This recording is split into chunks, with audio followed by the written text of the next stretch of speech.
Does it look like I have cancer? Zero. Does it look like I'm in pain? Zero. They don't know what you're going through. Like last night, I went through a pain episode for 4 hours, popping in painkillers to get through the night and then barely get out of bed this morning. Right? And we were walking on the beach one morning and I just fell down. I was terrified. I was just like, man, I think I'm gonna die. And that same night, he sent my scans to somebody and they called me back. I needed to get rushed to the hospital because I had these tumors all over my body. Is it difficult breaking news like that? Yeah, man. Very, very difficult. Especially, I got 5 daughters, you know. You want to see them get married? You want to be there to support them? When they give you the diagnosis, do they give you a time frame of how long you have to live? I went through some chemo treatments and I went through everything I was going through and nothing was working. And I was in a room and my father was next door in the other room talking to a doctor. He didn't know I could hear him. And the doctor told them 6 to 8 months. You wouldn't want to know how much time you have left? No. Really? No. I got a phone call from one of my cousins, and my cousin's like, "Are you watching this? Steve, there's a GoFundMe. It's at $185,000 already." I'm like, "What?" Within one day, it went up to $215,000. The GoFundMe reached out to me because they wanted to interview me because it was the fastest growing GoFundMe account in the history of their company. Is there a dark side to that? Yeah. These are the things they don't tell you, okay? When you get diagnosed with cancer, if you're listening to this, either you or someone that you know has had cancer before. And cancer is one of those diseases where it really eats away at the person's life and the people that is around the person, their close circle. What if I told you that Steve's prognosis was 8 months, 6 to 8 months? That's the time that the doctors gave him to live. It's been almost 10 years since that prognosis and since that diagnosis. And he's still here today. And there's a lot that he's picked up on in these 10 years. He looks at life a lot differently than you and I. He goes in depth on the highs and lows of this experience and what it means for every single one of us listening. I want to thank you for taking the time out of your day to give this podcast a listen. I also want to tell you this crazy stat from the back end of the channel, and it's that 67% of you who regularly listen to the podcast have not subscribed yet. So take a quick peek wherever you're listening to this and make sure that you're subscribed. That's how I know that you guys are enjoying the content, and that'll help me keep doing these conversations. Let me know what you guys think in the comments, and with that being said, let's get the show started. Welcome aboard Middle East والمتوجهة إلى طيران الشرق الأوسط يرحب مدينة القدس العربية. let's go. Steve, thank you for coming. Before we start, I always ask the guests to introduce themselves in the way that they see themselves. That means when they look in the mirror, when you're looking at Steve at night, who is that guy? Well, my name is Steve Saleh, first of all. It's my name. I see myself as a person that this is, I've always been, I'm still the same way. I don't think this is going to change. Like, I define myself as someone who's creative. Like, I've always been like a really creative person, and then someone who's just simply there to help. I've always been that way, like my entire life. I'm there for the underdog. I'm there to, support somebody and help them through whatever they're going through. And I never had a problem giving my time away. That's what I can tell you, So when someone was in need, and I was there, man. Why is that important? I still have not been able to figure that out. I mean, I was, kind of like thinking about that last night because you told me to jar over some things here and there, and that was one of the things I was asking myself last night. Like, why am I like that? Why have I always been like that? We were talking, before we even started this, and you said you had a psychological background, and who knows, like it could be, related to my childhood. Growing up, I didn't have an easy beginning. Divorced parents and. Just didn't have it wasn't easy for me growing up. Maybe that's what it is. Maybe I felt like I was the underdog. And when I moved here to Dearborn from, Nevada, from Vegas, I didn't really fit in. I was like, I'm half, Lebanese and half mixed with like French Canadian and whatever else, and I always felt like an underdog. So I had to, move to above all of that growing up. And I think when I see people like that, I just, I know the way it feels, man. That could be it. Who knows? That tends to happen. You become the person that you wish someone was for you, if that makes sense. Mm-hmm. Like you're feeling with these underdogs because you wanted someone to be there for you as well when you were in that situation. That could be it. Yeah, probably. But for you to mention it, it means it's a very big part of who you think you are, is the person that helps underdogs. Not just underdogs, but when I When you see can help. somebody who's in need, I want to try to do whatever I can to help them out, especially if they come to me. There's no way. Like I've seen people actually, turn somebody down, and in my right mind, I'm always like, man, how can somebody actually do that? I don't understand that.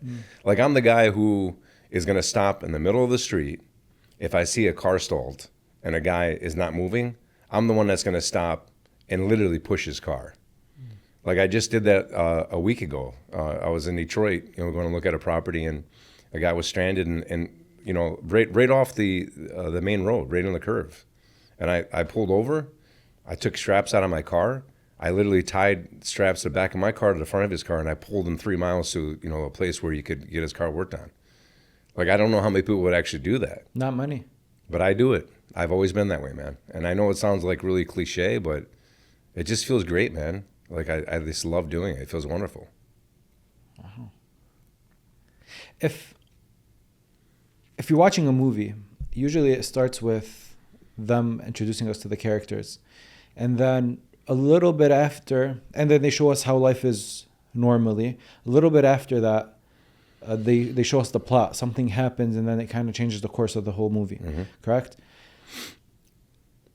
Let's just say, for the sake of this example, that the movie is your life, and the thing that changed your whole life was the cancer diagnosis. Talk to me a little bit about the beginning of the movie, though, like right before the diagnosis. How were you moving about your life? I would say I was probably in the best part of my life. Like when you're working to get somewhere in your life and you're just trying to get to that spot, I don't know if you understand what I mean, It was all coming together. It was just perfect, man. Perfect. I have 6 children. Unfortunately, a second marriage. My wife. Just the perfect wife. The job. I was an administrator, and running schools. And working with people. And even the people that I was working around, it was just perfect. Real estate was launching. My business was. I was making 2.5 times, more money than what I needed, and I was in places where I could actually give money back. I can't even explain to you. Everything was just exactly where it needed to be, and I saw it all finally. Just, like it was like a plane taking off, And I was just like, wow, this is actually happening. Everything is where it needs to be. Like the next level was, becoming a principal, and then running a school for myself. But it was just, man, it was awesome, dude. It was where I needed to, I was actually having such a... So look, when you're a teacher, I'll explain that part to you, right? Because it's important for, not everyone has an educational background. When you're a teacher, every single year that the school year starts, right? If you're a middle school teacher, right? You have about 5 to 6 classrooms with an average of 25 to 30 students in it. And no matter what happens on day one, if you're somebody who has intuition and clairvoyancy enough to understand what kids are going through, okay, if you care, you always see 2 to 3 students that are in your classroom that are just not fitting in. And those are the ones I had my eye on. Those are the ones I was always saying, okay, that's my project this year. So every class had, 2 or 3, typically 15 students a year. I had my project. Those are the ones I said, okay, I'm going to reach them. I'm going to connect with them. I'm going to connect with all of them, but those were the ones you had to work on, right? Because something was going on there. Something psychologically, something was happening to them, okay? It's hard to reach them, though. You have a job, you're teaching, you're doing everything that you can do to make sure you're educating them, building relationships. There's just too much going on, okay? When you're an administrator, you can bring that child into your office, shut the door, and have a conversation with them and break it down. Break down the psychology in layers, like really peel back what the heck is going on there. And I was doing that a lot, man, especially as an assistant principal, I would shut the door, and sometimes people are knocking my door and say, "Hey, man, you're in there too long. You got to go. You got things to do." Like I was working with a lot of students in the high school level and the middle school level, right? And middle school is like really important because before they get to high school, if someone is not helping with whatever they're going through, it gets worse. So that was going amazing. I was doing like training, psychological training, and how to And, no one knew I was doing this. Just kind of outside of the district, right? I was trying to say, okay, how can I help these kids? What can I do, But all that was working, man. Like the job was, it wasn't a job. Yeah. It was a passion, right? They say that, you got to find something where you got passion, you got purpose, and you got to make profit, right? You have to support your family. Well, it was there. I had that. I had everything that I needed was there, and I had a beautiful family, right? And I still do. But that's the way my life was, pre-diagnosis, right? If you wanted me to answer that question. I don't know if I'm clarifying that or not. I think you described a very nice picture of like how life is. And how old were you? Well, I'm 51 now. Let me see. 2016 was the diagnose. So I haven't really thought about that almost actually. 10 years ago. So you were about 41. Yeah, oh my God. 41, right? You're in your prime. Yeah. 41 years old. So the bit that I'm trying to get to is when I'm 26. If I'm thinking about my life at 41, I'm thinking everything's going to be set. Those like in my 40s, like we plan on like prepping our life for retirement. Like I want to retire. I want to do all the things that I want to do. Yeah. And then maybe in my 50s and 60s, I'm chilling. Yeah. So that's how I'm looking at 41. You almost started a new life at 41. That's a really like I think an amazing way to describe what happened. Yeah, I agree. Because actually I had I bought 5 years early retirement with the school system, and I was gonna retire early. I had 7 more years left. That was it, 7 years. So you could see the finish line in a way. I saw a finish line with a new beginning, if that's what you mean by that, right? Because I still wanted to continue shifting into doing business, and I wanted to start writing too as well, like, because I had a creative side to me. I wanted to write, and I had passion for doing, the writing and the reading, so yeah, that's a good way of putting it. And then leading up to diagnosis, what are kind of the symptoms that you started feeling that you thought were odd? So I had like this weird dry cough. It was like almost like it if anyone had allergies, they would understand. Like it was like a dry cough, and it never went away. It would like disappear for like a week and then come back. And I started getting a little bit concerned with the cough, and went to the doctors, and they said, "Oh, it's allergies." And then they said, "No, it's just a virus. Don't worry about it." And they were giving me antibiotics and just trying all these things. This went on for like, I don't know, 5 months. 5 or 6 months it went on. And I started getting a little more persistent and getting second opinions. And the problem with getting a second opinion is that the doctors would look at the chart. And when they read the chart, that chart would influence what the decision, what the opinion was. And I would literally tell them, "Hey, can you do me a favor? Don't look at the chart. Just seriously, I want you to try not to look at me like a typical 40-year-old or 41-year-old healthy man, right? And try to figure out what you think is going on here." And they didn't do that, of course, So the dry cough proceeded to a pain in my right side. Okay. The right side of your body? Right on my hip. Okay. Like, so the right side of my hip, okay? It was just a little bit of pain, like a stabbing pain, and like in my lower back too, okay?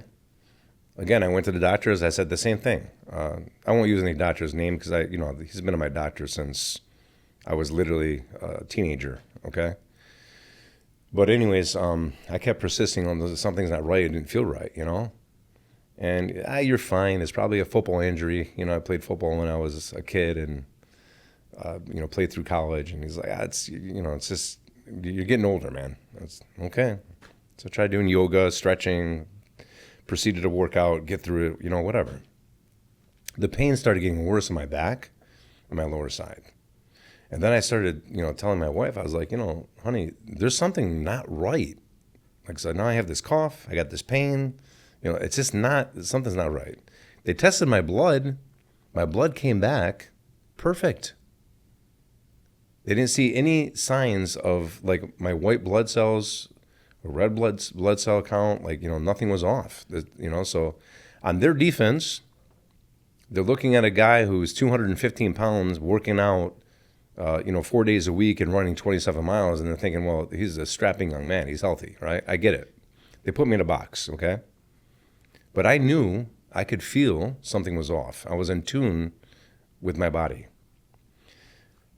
So after going to the doctors for, a good year on and off, what had happened is my wife and I took our annual trip to Grand Haven. It's on the west side of Michigan. I don't know if you know the area or not. But we take a trip together, my wife, for, 3 or 4 days, by herself. It's kind of like, the honeymoon. And we go there and, we spend time together. And while I was over there, I started feeling really fatigued and lightheaded. And we were walking on the beach one morning, and I just fell down. Literally fell down. I didn't have, I just kind of collapsed.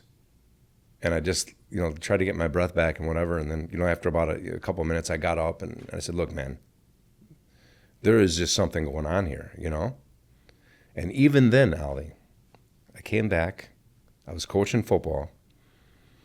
And the doctors would not do an MRI or scans that I needed to get done because I didn't go through the proper channels through the insurance to get those scans done. So they have to prescribe these things, and you have to go through the proper channels, okay? And again, I'm not going to use any names, but I was coaching with somebody, and this is where, I have the right people around me.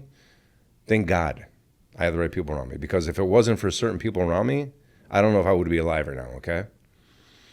The head coach that I was coaching with, I was the defensive coordinator and the line coach, and he saw me limping around, and he was like, look, man, you're going to go to my facility, and you're going to get scanned.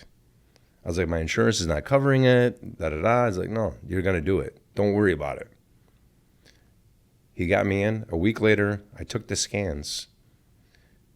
And that same night, he sent my scans to somebody, and they called me back at 9:30 p.m. at night and told me that I needed to get rushed to the hospital because I had these tumors all over my body and my bones, all over the place.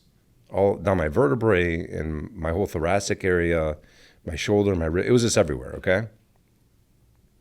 And that's how the call went. That's what happened. So you I know that's a lot, dude. no, you collapse, but still the doctor doesn't take that as a red flag. I didn't go to the doctors. Okay.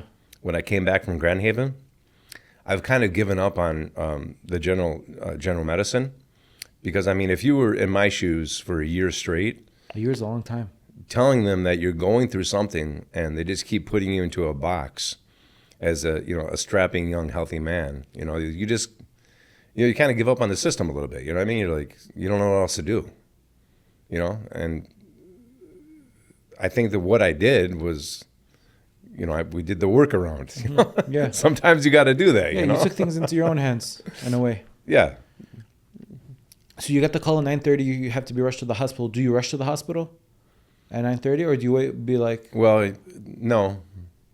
I sat in bed. I laid in bed with my eyes wide open that night, and I was terrified. I was really terrified. I was just like, man, I think I'm gonna die. I was just like, what the heck is going on? I went through those thoughts for, it was a good hour just laying there. And why wouldn't you go to the hospital? What's the thought process? You got the call. My thought process was I had it for a year. It was in my body. What the heck are they going to do now? I'm going to go rush to a hospital and then what? What am I going to be able to do now that I couldn't do tomorrow morning?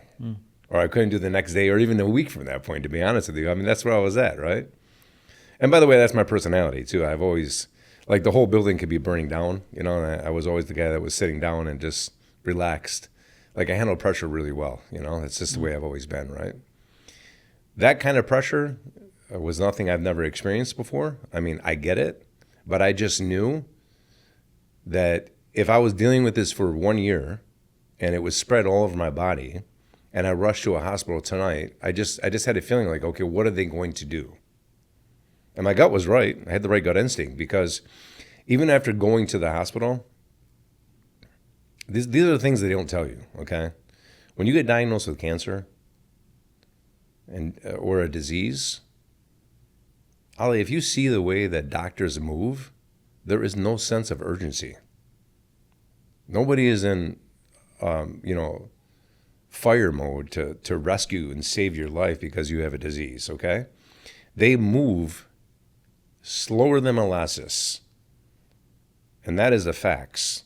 So you can be as paranoid as you want and freak out to point of death mode, but they're not moving any faster. It's their job. It's what they do every single day. And they have a process that they follow, and that's what's going to happen. Right? So, and to be honest with you, I feel like staying in bed and reflecting on that moment will probably bring way more positive than the hospital trip would have done. Like, in a way, in a sense, you're absolutely right. Like, taking that moment to take in. I took it in. Yeah. Yeah, exactly. So Take instead it of in. frantically running around, I literally went upstairs and just kind of laid back in my bed and almost meditated on it.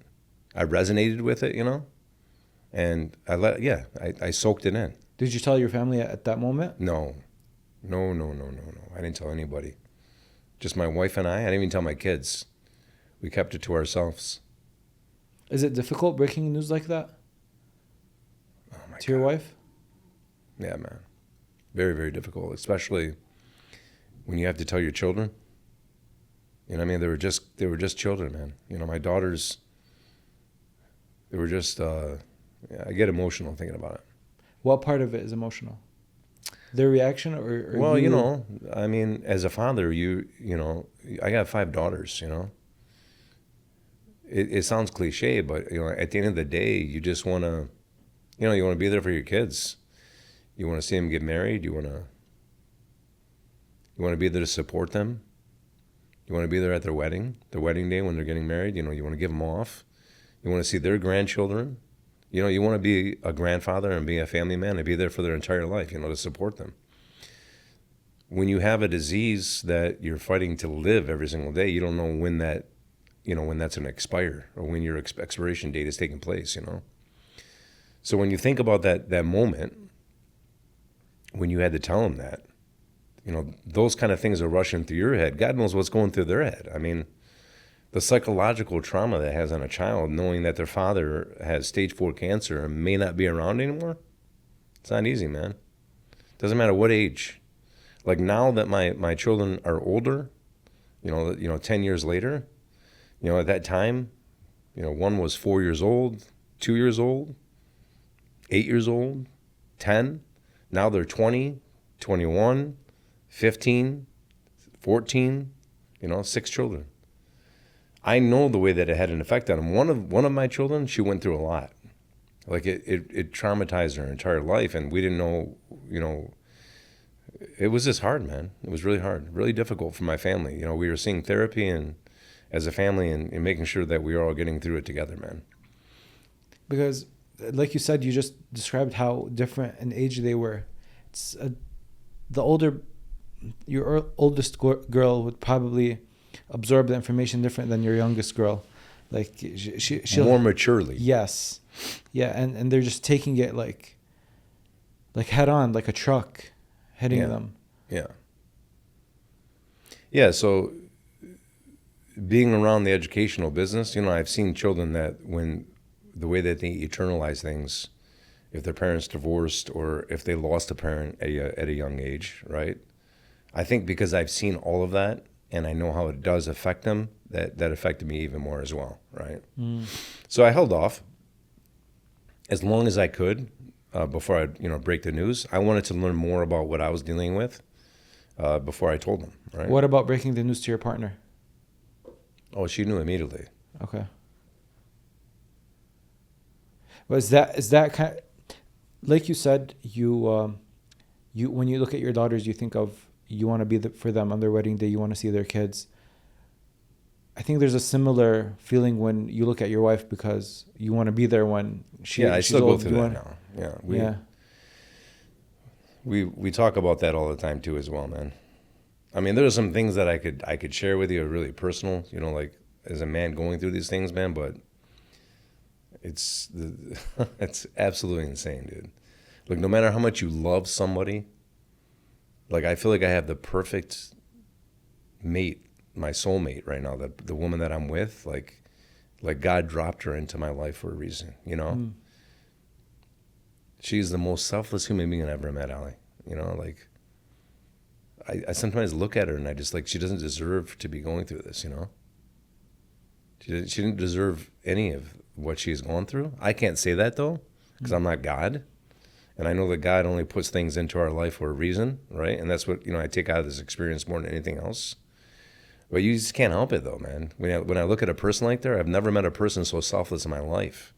And she's, you know, she's been through me, like through this whole experience, thick and thin. Like, she's carried me to the bathroom to help me take a shower when I could barely move in mornings and taking care of me, you know? Who wants to be taking care of their husband at age 41, 42, and 51 years old? You know, those are the kind of things that you're doing when, you know, you get older and your husband's like 75 or, you know, or 80 years old, you know? And it hasn't been easy for him, man. It's been really difficult. Like, so the whole family has been going through a lot, you know? And they've all been troopers, and we've you know, kind of band together around each other, and we've been, you know, doing well getting through with what we're getting through. So, you know, I'm not the only one that's going through this, you know? You know, I'm not alone in this. But nobody is affected by what I'm going through, Ali, more than than your family. Your immediate family. I'm not talking about your dad, I'm not talking about your mom, your aunts and your uncles and your cousins and your friends. There's the immediate family, and you learn this when you're going through a disease, that those are the people that you have to kind of rely on, because when you get the disease, you're the one that's in the middle. And then you have your family that's the next level. And then you have your exterior family with the next level, and then your friends on the outside level, right? The ones that are directly connected to you are the ones that are affected by what you're going through. I'm thinking about people that go through a lot, you know, and like me as Jaafar, going to my family and wanting to tell them that something horrible just happened and their life is about to change. Like, you looking back at that moment, how would you have done anything differently, or like how would you approach them? No. I wouldn't have done anything differently. Okay. I feel like the way that it went down, we took one child at a time, and we sat down with each child individually in a room, and we explained to them what was going on. We differentiated their emotions, their feelings, and psychology, and I handled it like I was handling you know, the children that, you know, in school when I was working with kids, man. Yeah. You know, I treated it with delicacy and isolated the situation, and I focused more on what they were going through and not what I was going through. I didn't get emotional at that. Like, I get emotional now talking about it, but I didn't get emotional when I was talking to them.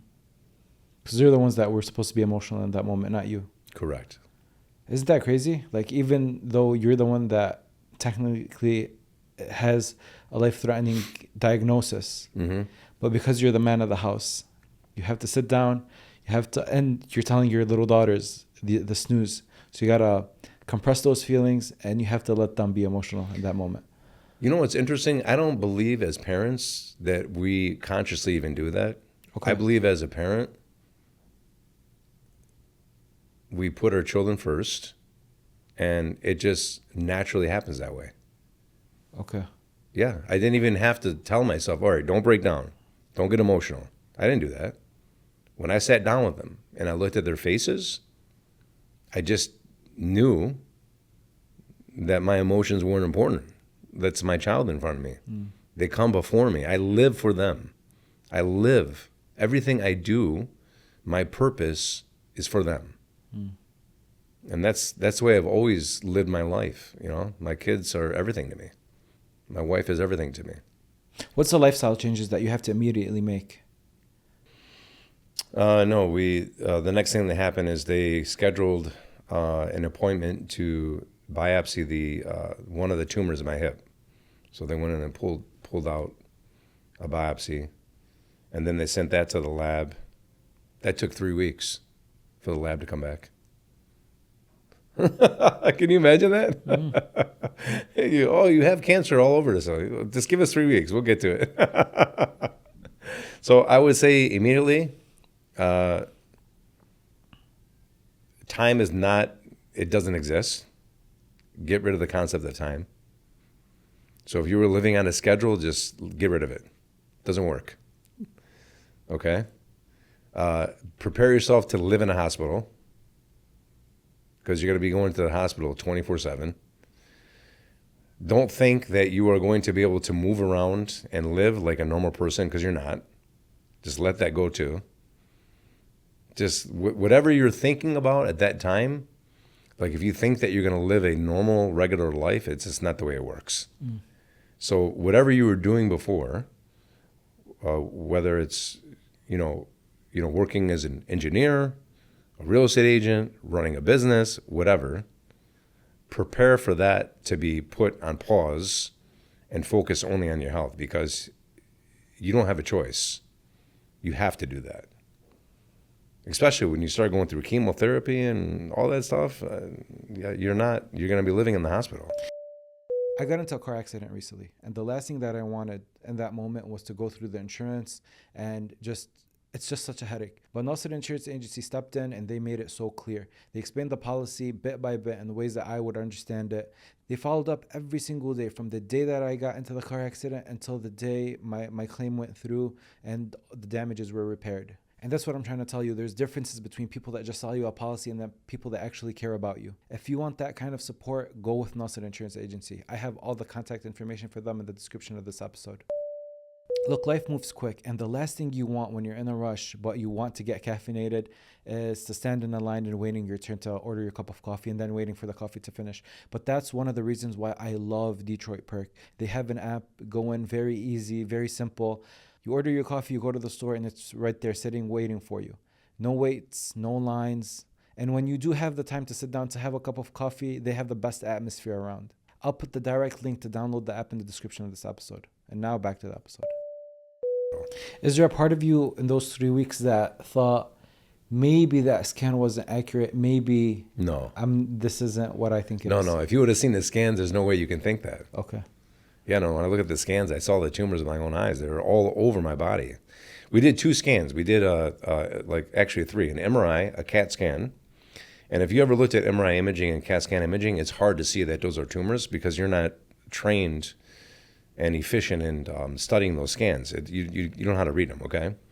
But the one scan that blew me away was a body scan. And when you look at a body scan, it literally shows all the dots and the tumors.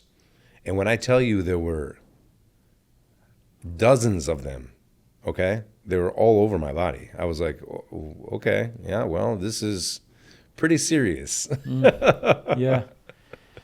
Were there times that I thought I could beat it? Yes. All the time. I always thought that way. I was like, I'm going to beat this. I'm going to beat it. When they give you the diagnosis, do they give you a time frame of how long you have to live? So that's pre my qualifying for this target pill that I'm on now. Okay. Let's talk about that because that's actually important. I went through some chemo treatments and I went through everything I was going through, and nothing was working. The cancer was still, growing. It was pretty aggressive. It was a non-small cell lung cancer, metastasis to my bones, okay? And it wasn't working.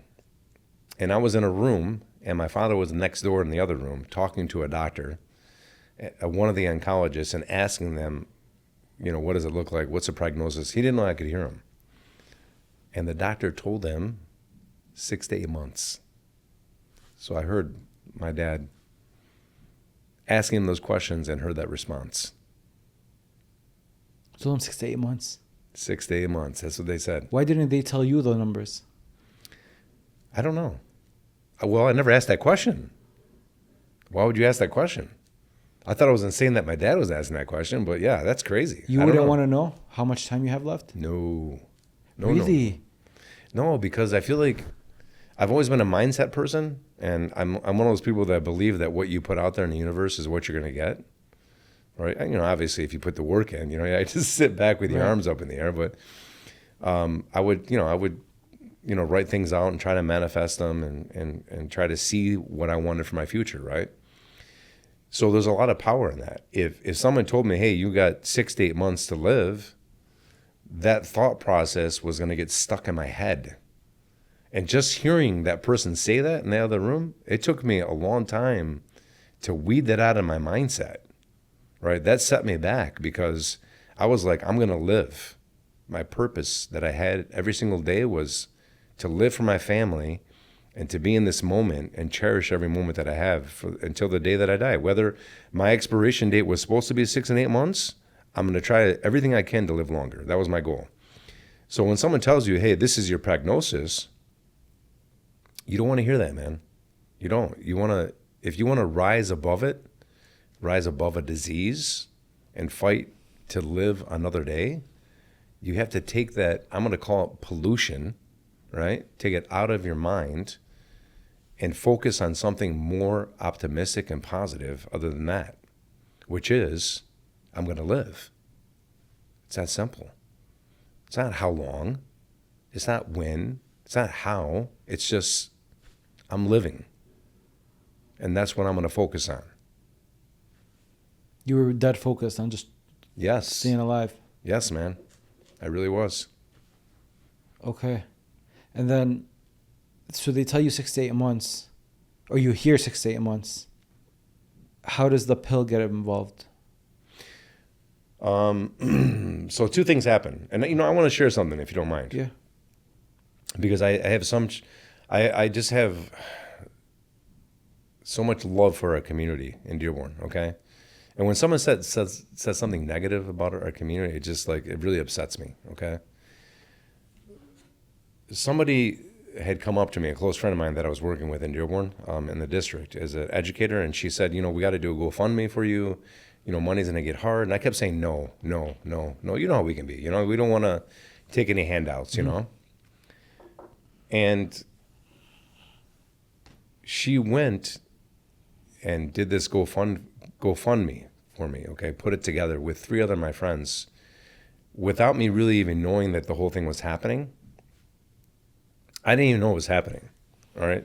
The point is, at the same time that the GoFundMe was taking place was the same time that I had heard that I had the 6 to 8 months, right?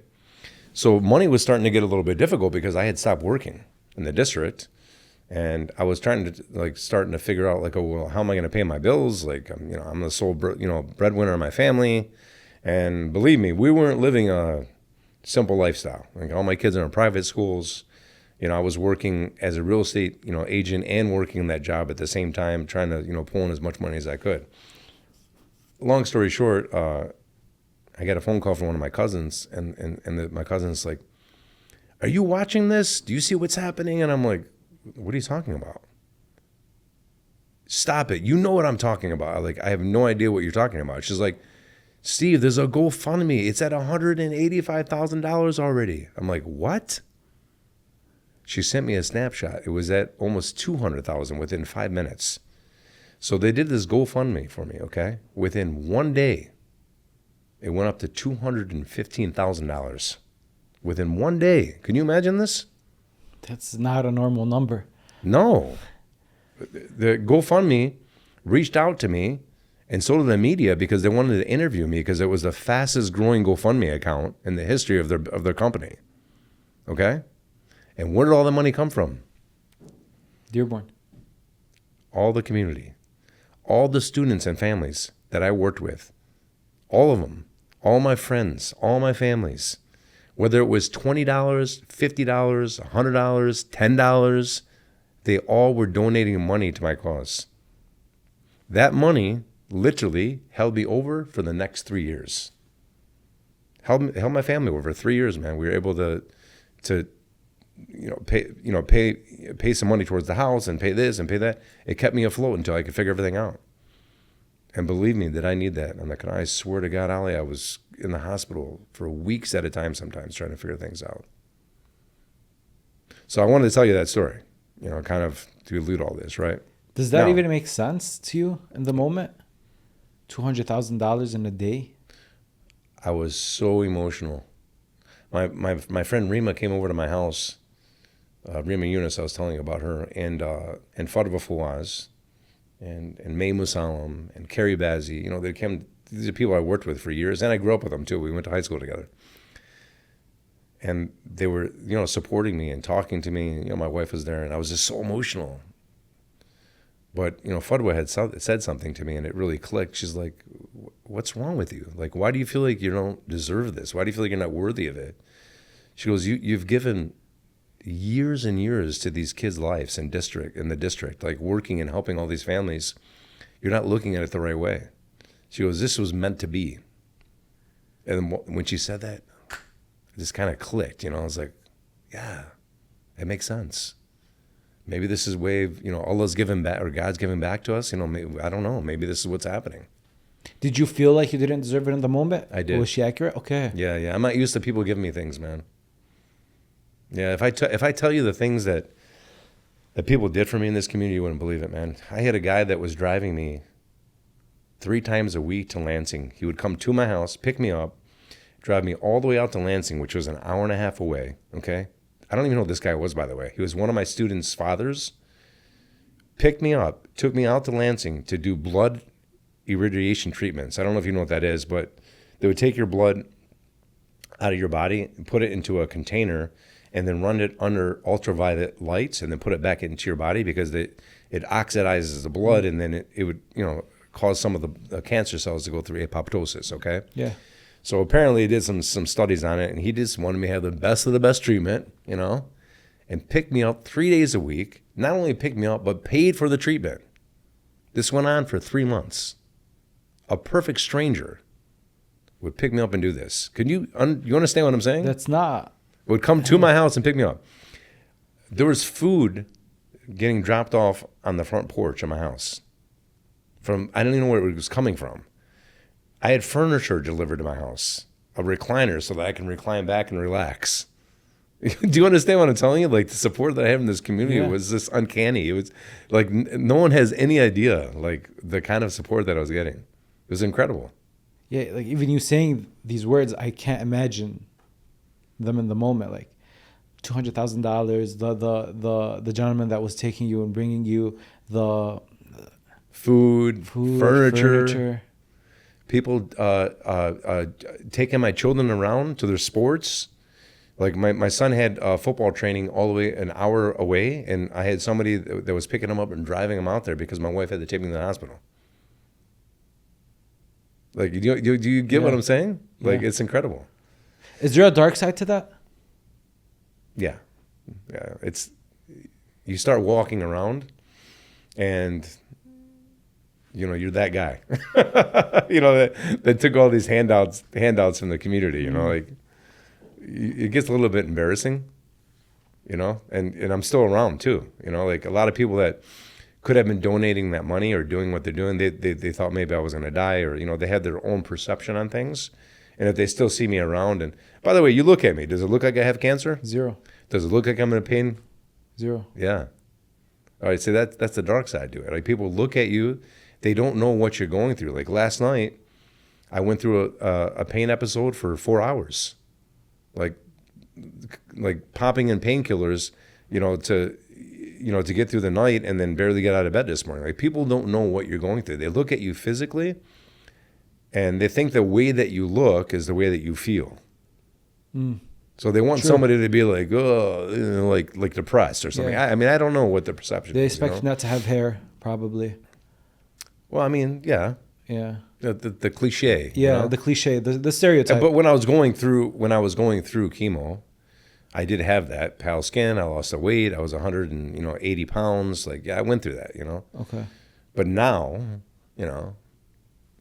10 years later, Steve Saleh is walking around, and I look pretty healthy, Yeah. So the dark side to it is that you got all that support, and it was amazing, but, you carry that. You have to carry it. You feel like you want to give back everything that they gave to you.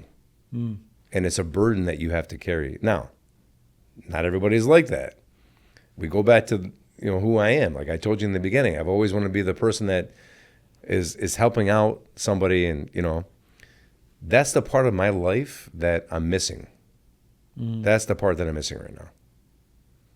Because I wish that I could still be working in the district, helping kids out, helping family out. If I was still doing that, there probably wouldn't be a darker side to this. You know what I mean? Yeah. Because you're giving back. I tried to work at the at Wise Academy a couple times here and there. Yeah. Helping out as an administrator. Yeah. They're great people. It's amazing what Yeah. they're doing over there. But even then, trying to be an administrator and run a school, it takes so much time, right? I mean, I don't have that much time and energy in me anymore, right? Like you change your expectations and what you're able to do. You learn to compromise your character a little bit, You have to kind of figure out what you're able to do and not do, There's the 8 months that you heard. It's been 10 years. What happened? How does that pill help you? The pill. So the target pills that they have come out with is like when they centrifuge the blood, if you have there's certain genes that they're able to look at that are connected to the pill. I'm not an oncologist, so I'm doing my best, my best to describe this, okay? Mine was an ALK plus gene, okay? So they had a target pill that was developed that works with that type of cancer. So I qualified, there was a 23% chance I qualified for that target pill. That's the same target pill that I've been taking ever since. I feel like that pill was the game changer, right? That's when things started turning around for me, and I've been taking that pill every day. I take it 2 times a day, 4 pills in the morning, 4 at night. What does that pill do? From a scientific perspective, what I understand, so a cancer cell, the reason why it can't be fought off in the body by your macrophage or whatever it is that fights off cancer, or whatever's in your body that fights off diseases, the reason why cancer cells cannot be fought off because the protein that's on the outside of the cell is camouflaged. Okay? The body can't sense or read that the cancer cell is there because the protein can't be seen. I believe what the target pill does is it attaches a protein on the outside specifically to the cancer cell so that the body can then see it and then fight it off. And it causes the cell to go into apoptosis, or the body fights it off and then it kills off those cancer cells. The problem is at the same time those cancer cells are growing, it's fighting them off. So the goal with those target pills is to either A, fight off the cancer cells entirely, or B, just keep things at bay, kind of like neutral, right? So if you were to look at my scans right now, they're exactly identical from the first time that I had scans. It hasn't gotten worse and it hasn't gotten better. So the tumors are all still there in my lungs and in my bones, same size. Haven't gotten worse, grown worse, nothing, because of the target pill. Right? I mean, I'm doing my best to describe this. I'm not an oncologist or some kind of quantum physicist or something, but I believe that's how it works, and that's the pill that I've been taking for the entire time. It kind of basically freezes the progress. It's like hitting the pause button. Yeah, it hit the pause button on the cancer. Yeah, I mean, I wish it didn't just hit the pause button. I wish it would kill it off, because then I wouldn't have to feel all the pain that I'm feeling all the time. So you've been going. So you still have the pain of the symptoms of cancer. Like that didn't go away. No, I'm sitting here right now, brother, and my left shoulder right now, where I have cancer in my bone, has been throbbing for during this whole entire interview, and my left hip too. No, it doesn't go away, man. Okay. You learn to. It's incredible what you learn to adapt to and live with. It's just the way God has created us. What you learn to take on, and what you can take on, it's like these guys that jump into how they go into the cold water, The cold plunge. the Wim Hof breathing and all that stuff, right? Have you ever tried to jump into that cold water? Yeah. Yeah. All right. Do you remember the first time you jumped in? It stings. It stings. I mean, you can't even stay in the water. Yeah. You're like, oh my God. I started going in that water, and I remember the first time that I went in, I couldn't even stay in the water. Right. Second time it gets better. The third time, fourth time, bro. Eventually, you just You're sitting in the water like it's regular water, right? Your body is, acclimated or adjusted to the water. Having a disease is the same way. It's the exact same way. You learn to live with what you have, whether it's cutting off a limb or losing a limb or an arm or a leg or a toe or living with cancer. If you live every single day, you just learn how to live with it. It becomes a part of who you are. You just adapt, basically. Or you die. Right? Yeah. I'm watching people that go through cancer when they come and talk to me. Their biggest problem is their psychology, their mindset. Are they scared of death? Me? Are they scared of death when they come to you, or are they scared It's of not what that they're leaving afraid of behind? death. They just give up. They don't have purpose or something. I don't know. I can just see it. As soon as someone sits down in front of me, because I have now sat down with hundreds of cancer patients, okay, at least. I've gotten to see the difference between the ones that are going to live longer and the ones that are not just going to make it. I don't tell the families that, but I can just tell them. I look in their eyes and I can just see it's like soulless. They've just given up. They're ready to just like let go. I've seen it at age 40, 60, 70. Sometimes I see someone who's 60, 70 years old and they're ready to knock down a ceiling and a wall. They just want to keep going. You can see it. Yeah. They want to live. They have a purpose to live every single day, and they're going after that purpose, whatever it is. Family, work, art. I mean, they find a purpose to live. Do you ever think of why God has kept you 10 years and He has, even though you're diagnosed with cancer, have you thought about what that purpose is? Well, I'm still trying to figure out why I got cancer. I always think about that. I'm like, well, because I believe there's a greater reasoning for things, right? And I'm trying to understand still. It's not like, woe is me and why me, boo-hoo. Like it's just like, well, I would like to know why as a reflection point so I can learn from it, right? So I'm always asking myself that question. Do I ask why I'm still alive? No, I don't. It's pretty obvious, I think, Yeah. Which is? It's my family. It has to be, man. I've spent so much time with my children and my wife and people and my friends too. Like being around the people that I love and just being around. I don't know. I can tell there's something. I have other things to do. There's something else I need to be doing here. I haven't put my finger on it yet, but I can just tell there's another purpose for me to be here. It's my family, and outside of that, something else, right? I haven't figured it out yet. One thing I was thinking about is you get diagnosed, your world stops, but your responsibilities have to continue. As long as you're breathing. We were talking about this kind of the first time we spoke, but... Well, that's why I said forget about time. Remember Yeah, I said that? Correct. One of the things I said is just take the concept of time and get rid of it because everything keeps moving, man. Nothing is going to stop for you.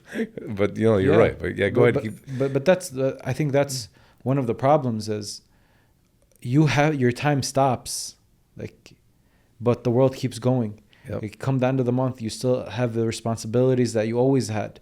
Yep. As long as you're alive, the responsibility is not going to go away. That's right. How do you deal with that? It's I don't know. Because I have my moments, man. I have a lot of moments where I feel like it gets to me. Yeah, to be honest with you, it's one of my difficult struggles, because the whole world is moving around me.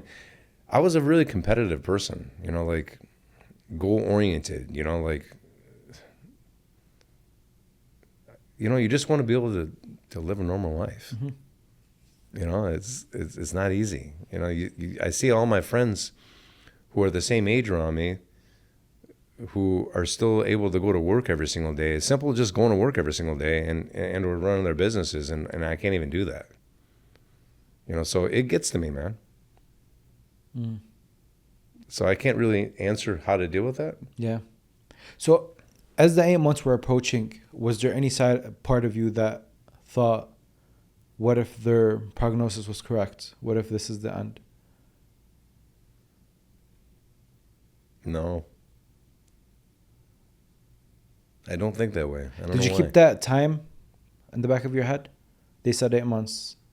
I haven't thought about it. Like, did you hit start?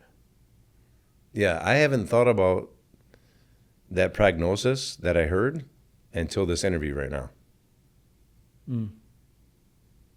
That's how much that's how much work I put into getting it out of my head. Like, I don't even think about those words. I don't want to think about them. That's so interesting.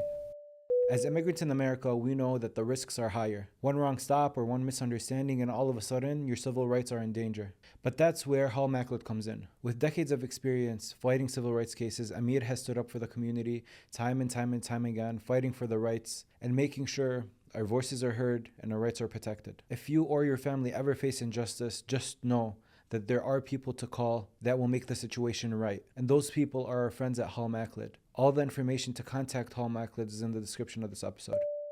Everyone loves to debate mortgage rates, but here's the truth. The rate is only one piece of the puzzle. What really matters is the deal that gets made and the final result. That's what sets Mortgage Connections apart. As the #1 purchase brokerage in Southeast Michigan, they don't just chase rates. They build deals that actually close with terms that fit your life. Because at the end of the day, the percentage that you get really doesn't matter. What matters is, did you get into your home that you really wanted? And is the price that you're paying for this house what you wanted to pay and what you're comfortable with? And that's why 10 times out of 10, I would go with Mortgage Connections. You can contact them. I have all the information to reach out to them in the description of this episode below. Now back to the episode. Would you think about them? If I heard them? Yeah. So look, you might have changed my opinion on do I want to hear them or not? Because prior, I would have said 100%. I want to know how much time I have left. And let's just a prep, like if it's like 6 months is different than if they say 3 years, different than they say it's manageable, he'll be around, it'll just be difficult. It'll just give me like a time frame to like the urgency of getting things situated, especially if you have a big family like you do. You not knowing, you willingly not wanting to know makes sense in the sense of you weren't ready to go anyways. So you're like, I'm just going to continue doing what I'm doing and I'm not going anywhere. Right. But hearing the words, I feel like it would have set an alarm. It would have started the timer in my head. I have 8 months. I'm not planning on going anywhere. I want to fight this till the end. But what if those 6 months and 8 months are accurate? I have to prep my family at least for the end of the 8 months. So when that timer goes off, like this is it. I want to make sure that they're okay. Yeah. Yeah. Or you could just put in your head that tomorrow could be your last day or a minute could be your last day. And everything you're doing in the moment should be preparing for that anyways. But Steve, that's the weird thing about us is we don't think like that. You're right. I didn't think like that. I did not. And that is one of the things that changed about me. How do you balance that though? With you get diagnosed, you don't want to go, but at the same time you know that tomorrow might be my last day. This might be my last day. Like there's this urge to stay, but there's also this reality that you really might be gone tomorrow. Is it cliche for me to say that? Isn't that the case for everybody though? It is. Yeah. So that's what I think about. Every time I catch myself trying to categorize myself as this anomaly, the guy with the disease who could be dead tomorrow, I remind myself that, well, no, that's everybody. I mean, there are people that we know that who got in a car accident and died instantaneously. And there's kids that die in our community, man, like, on a motorcycle and, from free car accidents, or someone who just collapsed from a major heart attack and everyone thought they were healthy, right? So there's no way that this could be an anomaly, right? It's not. Your expiration date is set. Someone has it set. It's going to happen. It's bound to happen. So I don't look at myself that way. I just look at myself now where, okay, I have a disease.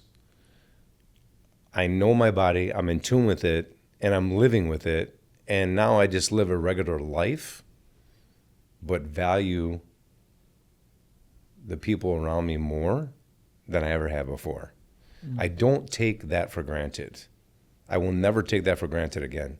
As before, I was going to work every single day, to one job, to another job, and supporting my family, and sometimes skipping some of my kids' games or whatever. Now I value all of those things way more than I did before. Even a conversation with somebody. Like I would, sometimes someone would be sitting in front of me, and they'll be complaining or something, or talking about something that I thought was like, worthy of air. And I would just kind of doze off. And now I try to even value the person that's in front of me more than I used to, right? So I just value everything more than I used to value it before, and I don't take it for granted. I don't even take it for granted when I'm getting up to get in my car. I stop. I look around. I look at the trees. I listen to the birds in the summertime and in the spring. Like, I didn't value these things before. I value time more, and I value people more than I ever had. And you think that's what's missing from the everyday Joe's life? 100% I do. I mean, can I speak for everybody? No. I can speak for myself and speak for what I'm observing. I feel like so many of us are not able to be in a moment. We have trouble being in moments, right? We're always go. Our brain's always rushing.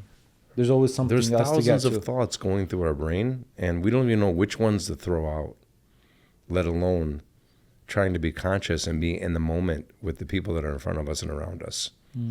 It's a hard thing to do. So in a weird way, I find that a lot of people that are being diagnosed with these diseases and going through these things, it's almost like a gift, because I believe you learn to value life at a whole different level than a lot of other people do. So maybe the proper thing to say is, the only thing that changed is you started living every day like it's your last, in the sense of... It sounds so cliche, man. Yeah, but the thing about what cliches is, they're said, but they're not meant. Like I say, man, I should really, live every day like it's... Yeah, that's true. Like, we've heard that like a thousand times before. Yeah. Have I ever lived one day like it was my last? I probably haven't yet. Yeah. You know what I mean? Yeah. Yeah, but the thing about you You're right is, about that. Yeah. You'll say that to a friend in passing sometimes. Like 100%. when we were younger, and they go, yeah, you're right, man. But have they really done it? No. No. But the thing with you is, you're kind of put in a situation where, okay, now you have to. That's what the disease did. It made that today might be your last very realistic. Where to me, or to anyone else that doesn't have the disease, okay, you can say it, but it doesn't feel realistic. Because I'm good, I'm healthy. You know what I mean? Yeah, 100%. I agree. But there's still that part of me, I wish I can find my way back into, working with kids, or I'm not going to give up on that concept. I want to figure it out. What am I not understanding about that feeling? I don't know. Well, let me describe something to you, okay? Imagine you're sitting in an office and you're an administrator, okay? And a kid is coming down to you 3 times a week because he's fighting and he's bullying and harassing other students, okay? Your first inkling, like most administrators, is to do what? Probably call the bully, talk to them. What happened? Why did you do that? Unfortunately, no. The first inkling is to suspend them. That's what they do in the system. They want to they don't know how to deal with the problem, so they want to get rid of the problem. They suspend them, okay? That suspension turns into 2 days, 3 days, 5 days, 7 days, 10 days, a hearing. Then they get them out of the school and, whatever, okay? That wasn't my first inkling. I'm just telling you how it is, man. But imagine this kid is coming down to you and is problematic and you don't know what to do, and you start talking to him, like you said. So I'm going to find out what's going on. And then you find out that the kid was being raped by his uncle, taken out to a car. Every time his uncle took him to the movies, took him out to the car, and he molested him when he was a child. You found out that this was going on with this kid. What are you going to do? Imagine you build such a strong relationship with that kid that you turn his whole life around. Do you understand the feeling I'm talking about now? Mm-hmm. This is reality, man. It's as deep as that and as simple as somebody who just can't fit in and make friends. It's either that superficial thing going on or it's deep. The bottom line is if you can reach out to that kid in some way and build that relationship with them and get them to turn their lives around. It's amazing. I have kids coming back to me now that are 24, 25, 26, 27 years old, thanking me for what I did for them. It's just phenomenal, man, when you can turn somebody's life around. That's why you want to go back. You feel like... Because I know that is the only... I feel like that is the only thing that I know how to do best in my life, to give back. Like, why should I... I want to keep giving back. I don't want to get up every single day and only give to my family and, make money. This is not my personality. I can't do it, man. I want to keep giving back somehow. And you feel like these kids that have gone through the years without you being the administrator, you feel like those are kind of opportunities gone by. Thousands.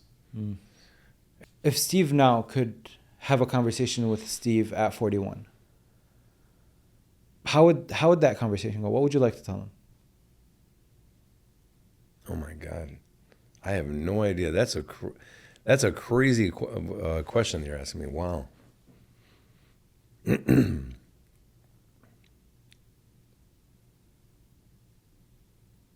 Take a moment, sit with it. Yeah, because I have to really reflect. I mean, the first thing that I would want to do is reflect on some of the parts of my character that I needed to work on. I could have been more patient and more empathetic. I don't know. That's not something I can answer in this moment, to be honest with you. I need a couple of days to reflect on that one, You know why I ask you that? Because I like to think of ourselves as, I like to think about Jaafar 5 years ago and 10 years ago as different Jaafars than who I am. Yeah. And I kind of look back, and sometimes when I'm reflecting, I'm like, what did he need to hear? Or what can I tell him now that would have helped? See, the bizarre thing is more like I would want to be going back to tell myself what was going to come, so that I could have done a better job handling and get past the learning curve, the learning curve of what I was dealing with. Because when I got diagnosed, I did hurt people. I hurt people along the way because of my anger and frustration and things I went through, Hurt them emotionally, or hurt them Yes, I shut people out of my life, Okay. Right? Because in the first few years that I was going through this, I was very emotional and impatient and frustrated, and right? 10 years later, you're looking at the product of going through 10 years of this, right? I'm not the same person that I was. So I think it's more like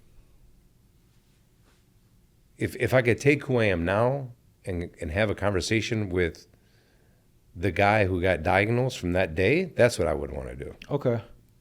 Because I would want to give that person at that time all the things to get ready for and how to prepare myself for those things, because it's just so much, man.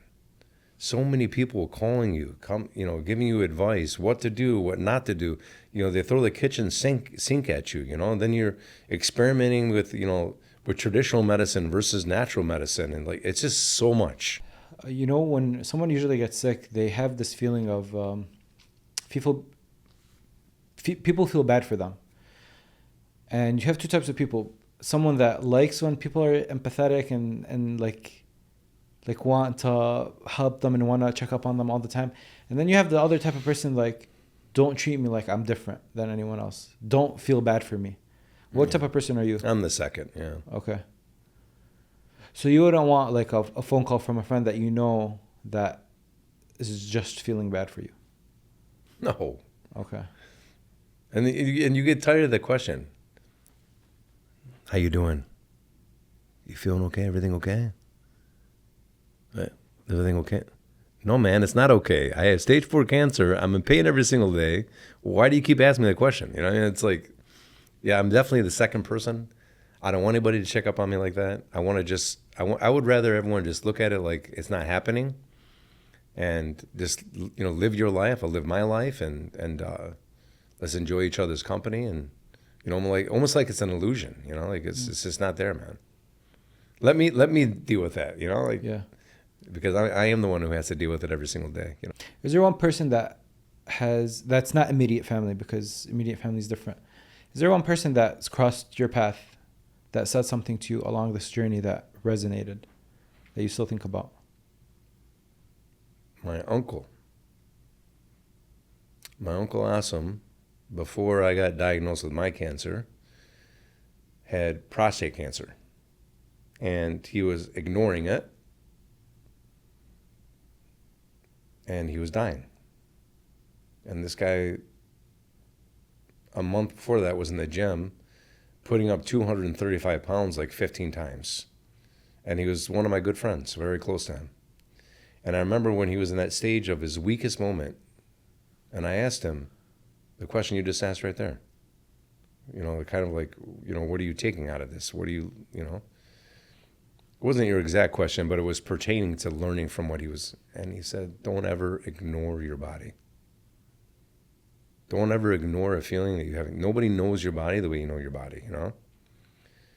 And if it wasn't for him telling me that, and it wasn't for my friend taking me to get those CAT scans, again, I wouldn't be here. So what he told me was a very important lesson, I think, for everybody. I think everybody tends to ignore a feeling that they're having in their body, and they take it for granted. I mean, he thought he just had back pains and had no idea that he had stage 4 cancer, you know? He didn't know. So I think we had to be more conscious of our health, man. Is Uncle Asim still here? No, he passed away. Allah yarhamah. He passed away very fast. It was very, very fast. And that look of giving up hope, I saw in his eyes.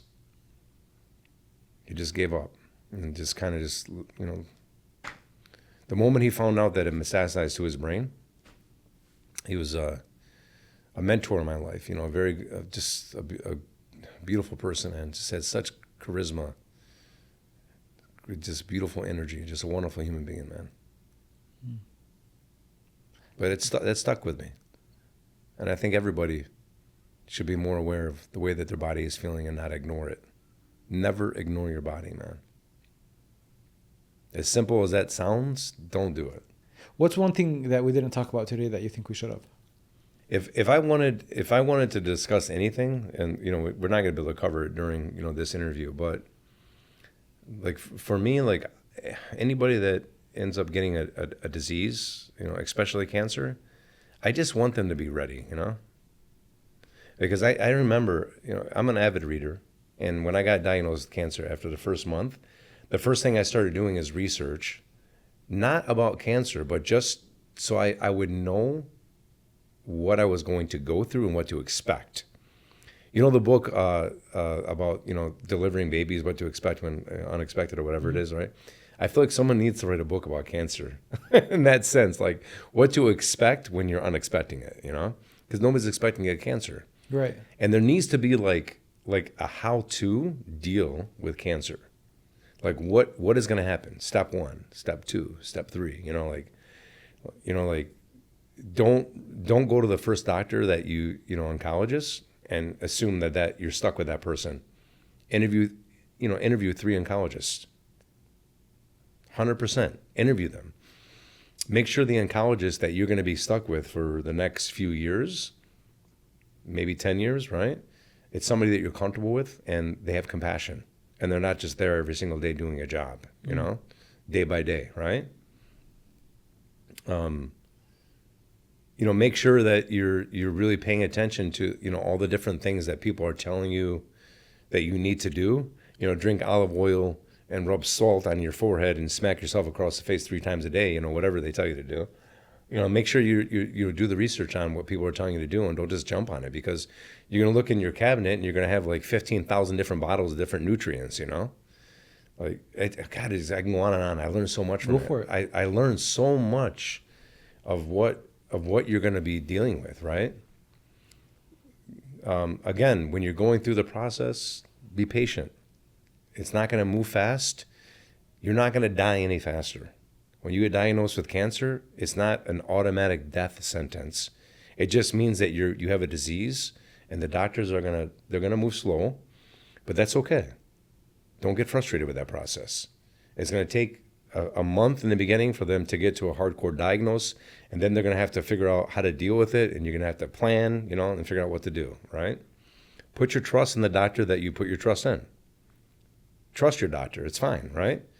Don't make traditional medicine your only means of dealing with this. There's thousands of other ways and things you could be doing to deal with your cancer, not just traditional medicine, right? If there's medication and there's chemo, there's also natural remedies of dealing with your cancer too as well. When you find natural remedies, don't assume that they're going to work for you, because everyone's cancer is different. Your body is different. Everybody's body is different. You ever heard that saying before? No. No, I made it up. I tell people that when they come to me about cancer, I say everybody's body is different. Yeah. Your body's not the same. The way your cells metabolize, the way your chemistry works in your body and everything that's happening is not the same as somebody else. So if someone tells you that they took these mushrooms and they did XYZ and now they're cured of cancer, that doesn't mean it's going to work for you, okay? So take your time going through natural remedies. It's really important, right? What else? What about chemo? Chemo, what about it? What should someone that just got diagnosed with cancer understand about chemo and the process of chemo? Chemo is not, I think it's important that people understand this about chemo. Chemo is not the same the same way it was in the 1960s. All right? Everyone thinks that they use one kind of chemo and it kills every single cell in your body. Now they've done a lot of research on chemo, and they have different types of chemotherapy for different types of cancer. Right? So there's still this really old school way of looking at chemotherapy, which is true. They used to have one chemo, and they would put it in somebody's, in their body, and it just wiped their whole entire system out. And they still use that chemo, actually. That doesn't mean that that's what they're going to do for you, though. So don't automatically reject it, right? Open up to what your doctor is saying. Listen to the kind of chemo that they're going to, be using, and then ask questions. See what they're offering you, and do the research on it yourself. Don't be afraid to do the research. You can't trust every single thing that comes out of your doctor's mouth. Like I say, trust your doctor and put your trust in your doctor. That doesn't mean put your blindfolds on and just do everything that they say to do, right? I mean trust the relationship with them, but you still, I think, should take the time to look into things. Look into what the doctors are telling you and do the research on it.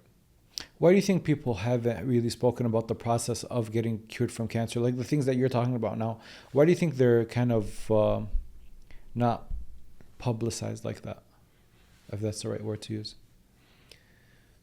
I could be like all conspiracy-like and tell you, there's, it's all about money. Mm-hmm. It is. It is about money, That's so degrading, because it's your whole life flipped upside down.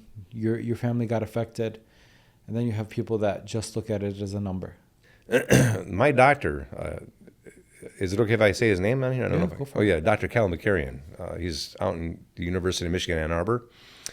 He was on the he was head of the board of the trustees for the oncology department in U of M. He's one of the oncologists that I interviewed. I interviewed 3. When they sent my blood centrifuge out to the lab, the results came back negative. They had no reading. So he called me up telling me that, and I was on the phone with him. I was like, Doc, that doesn't seem right. How can that? He's like, that doesn't seem right, and da-da-da, and, I agree with you. They shouldn't, I need something. I need to know if this is going to work or not work. It doesn't come back just like just neutrality, something neutral. I need some kind of response. So the blood test came out neutral? It was like neutral. There was no reading. Like, is it going to work or not work? Yeah. So he got off the phone with me, and then he called me back that same night at 11 p.m. Imagine your doctor calling you at 11 p.m. at night, okay? Actually, it was 11:13 p.m. 11:13 p.m. My wife and I were sitting there. He's like, hey, great news. I went to the lab and I told them to, put the testing back through the centrifuge and all that, and it came back positive. I was like, what do you mean went to the lab? He drove an hour and 20 minutes to the lab. He left the hospital, drove to the lab, and made him put it back through the centrifuge and do it again, do the testing again. You see all the pieces coming together here? Yeah. All the support I got from the community, my doctor. Yeah. Miraculous in a way. Yeah. So you don't always get somebody to think you're a number. I absolutely adore my oncologist, man. I love him. I look forward to going there. I sit down, we crack jokes. He's always, teasing me because I'm reading something about medical, and he's like, "Are you reading? Can you read something different, man?" Yeah. But that's why it's important to interview your doctor. You want to make sure you're gonna get stuck with this person. You get married to him, Yeah. So that's what you would say, the interviewing your oncologist, not treating it as a death sentence. This is from like the whole These conversation. are important messages, Yeah. yes. Not treating it as a death sentence. What you said about chemo and how you should perceive chemo and the technology that we have with chemo now. Weed out the medicine cabinet or the kitchen sink that people are going to throw at you. I think this is important too. You need to weed it out because you're going to get a lot of calls from your loved ones and friends, and this is how it starts. You ready? Have you tried this yet? It always starts out that way. Have you tried? As soon as oh, God, here we go. Oh, God, here we go. Did you used to actually try them? Like the natural remedies that they used to tell you? No, I didn't try them. If I tried everything they told me, first of all, my bank account would be like a negative 15 million, okay? Second of all, most of these people that are coming to me that are saying this, they haven't done their background, their research. Okay. How's this? No offense to anybody. Your average human being doesn't even understand the way that a cell works. Correct. That's it. I say no more. They don't even understand. Like, if someone comes to me and tells me that a mushroom is going to cure cancer, they're flying a kite. There's something wrong there. They don't understand the way cells work. If you can say something like, they don't understand that a cancer cell is basically just a bad cell that is constantly replicating and growing, and it doesn't shut off. Why would a mushroom shut that off?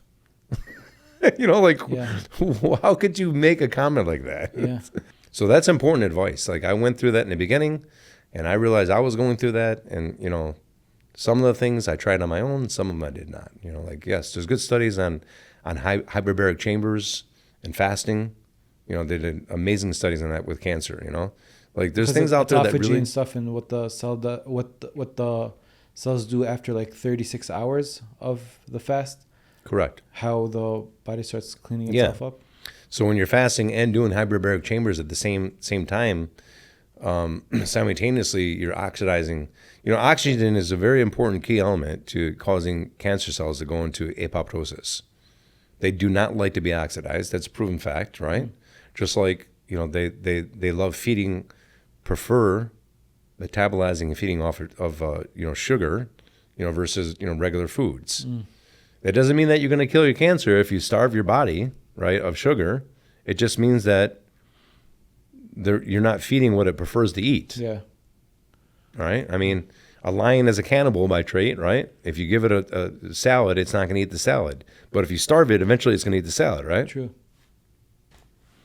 Yeah, so there's methods of slowing it down. There's a lot of methods out there to causing cells to go into apoptosis, man. But brother, it's growing, man. It's growing faster than you can kill it. And it's a tough pill to swallow, but that's the life of it, and that's the game. Have you accepted the idea that it's on pause right now, or do you still think about the moment where you can ring your bell? I've accepted a moment. Well, here's what I've accepted, and I wouldn't tell people this, but it is what it is, man. Look, I've accepted that this has become a part of me. It's not going anywhere unless a miracle happens. That's it. Okay. That's what I've accepted. Okay. I've accepted the fact that there are ways that I can slow it down and there are ways that I can control it. I've accepted that. I know that when I go out and have pizza, that I'm going to suffer the consequences the next day. My body will be inflamed. But sometimes, y'all, that pizza, man, it's so worth it. It's like that sometimes. Especially when it's homemade. It's worth it. Steve, thank you so much. This is a great conversation. Thank you, man. I appreciate you having me here. Wallah. Of course.